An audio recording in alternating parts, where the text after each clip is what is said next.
এটা একটা কলমি শাক, বুঝছো? কষাকাইলা শাক খাইতে একটু সাবধান, মানে একটু ভালো করে বেছে টেছে নিতে হয়। আমি অনেকক্ষণ যাবত শাকটা মানে বাঁচতেছি, তারপরে একটু কেয়ারফুল থাকা ভালো।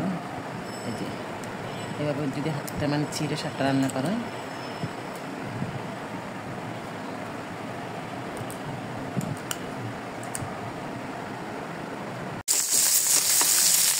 মাছটা তো কি হয়েছে সব হয়তো একটা একদম পাতলা হচ্ছে,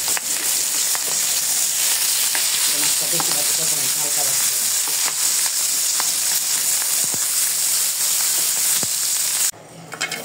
কড়াইতে পেঁয়াজ দিয়ে দিলাম, তারপরে পরিমাণ মতন তেল দিয়ে দিব,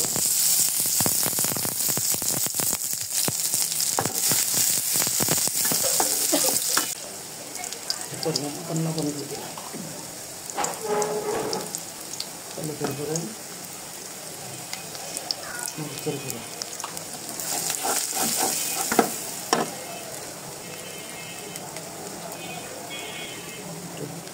রসুন বাটা দিয়ে দিলাম।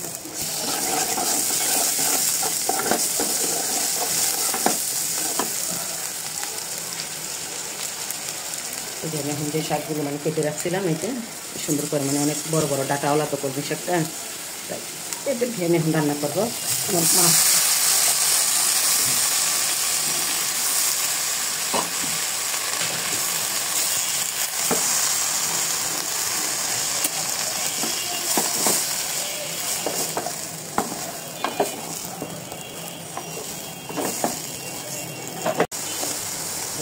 সামান্য পানি দিয়ে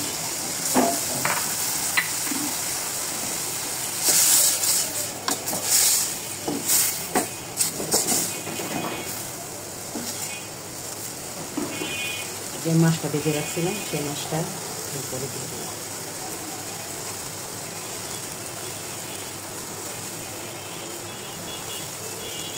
কিছু টমেটো দিয়ে দিলাম,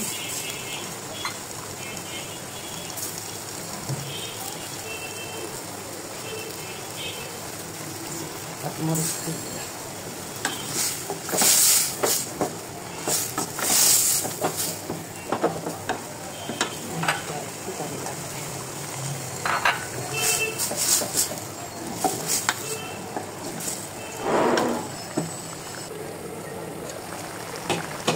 কিছু ধনিয়া পাতা দিয়ে দিলাম।